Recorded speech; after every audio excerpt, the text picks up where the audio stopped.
asalaamaaleykum wa rahmatullahi taala wa barakaatu mbokk yi ñu leen nuyu di leen ziar di leen dalal seen YouTube At Taawun di seen bu am solo seen bu am importance seen boo xam dafay jàllale maanaam naka la ñuy taxliilee ak naka la ñuy inshawee moo xam ci adab la wala ci def islamiyya. avant loolu ñu leen di ñaan ngeen di abonné waaye di like di partager aimé vidéo yi di ko partager seen maanaam mbokki élèves yi yor nañ bëgg 2024. kon tey dañuy ñëw ak ci yéen ci naka la ñuy taxliilee nas al adabi taxliil bu aw yoon wala taxliil bu jaar yoon. la chaque ci ne pour nga taxliil bu aw yoon taxliil bu jaar yoon ci adab foog nga am ñetti point sa biir taxliil te mooy al muqaddima ak lu ñuy wax al ard ak lu ñuy wax al xaatima. tey dañu ñëw ci premier point te mooy al muqaddima ci taxliil nas al adabi pour mu baax pour mu aw yoon dafay am ñetti mbir yoo fay am ngir sa muqaddima mën a aw yoon. ñettee bu njëkk mooy wasful mawdu, deuxième bi mooy taarifu shaa'ir, troisième bi mooy jawwu nas wala nga ne munasabatu nas. lan mooy wasul mawdu?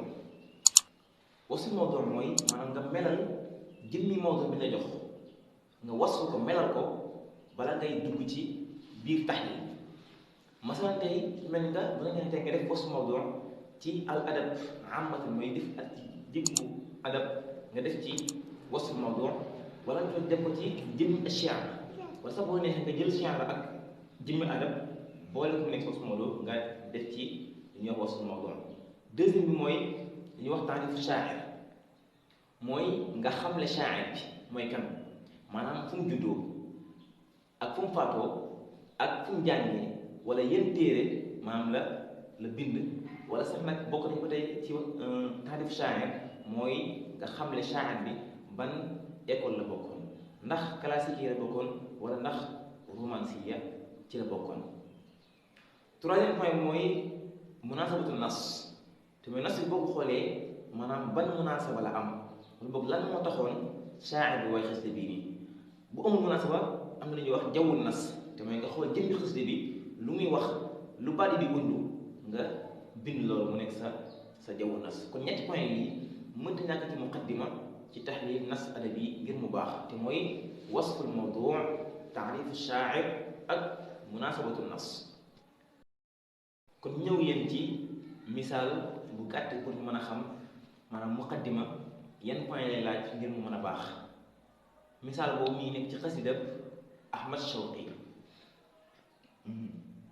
nee na rakkazu rufaataka fi rimaai liwaa yastanhidu lwaadi sabaaxa masaa yaa wayxahum nasabu manaaran min damin tuuxi ila jiilil gadil bagdaa. kon xasida bii ki mooy xasida Ahmad Shawqi moom lañu ñëw ngeen ci ñaari bayt yi defal leen ci muqaddima ñetti point yi muy aajowoo ngir ñu mën a xam dëgg lan mooy point yi ñu soxla ci muqaddima ngir nga am muqaddima bu baax ci booy taxliil nas al adabi. kon ñëw yéen ci muqaddima bi. xadatat nahdatun adabiyatun waasiatun fi l asri al xadiis bacda xaalatin tawilatin min alrukudi wal inxitaat wa taxdiidan fi lqarni التاسع عشر الميلادي. ثم ارتفعت مكانة الأدب حول العرب والعالم بشكل واضح. وهذه القصيدة التي نحن بصددها تنتمي إلى المدرسة الكلاسيكية، ومن روادها حافظ إبراهيم والبارودي وأحمد شوقي كاتب هذه القصيدة التي بين أيدينا. وقد ولد سنة 1868 في حي الحنفي القاهرة.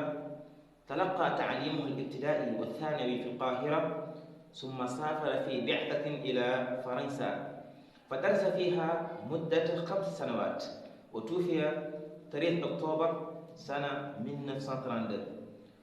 ومناسبة هذه القصيدة الثمينة هي الرثاء على المجاهد الشهيد عمر المختار. kon lii moom mooy muqaddima ci taxliil nas al adabi. ñu ngi leen di jaajëfal bu baax a baax di leen ñaan nag ngeen di abonné di like di partager di aimer vidéo yi. waaye kon yéen jox rendez-vous dig daje bu beneen yoon incha allah bu ñëwee continuer ak yéen ci al arab.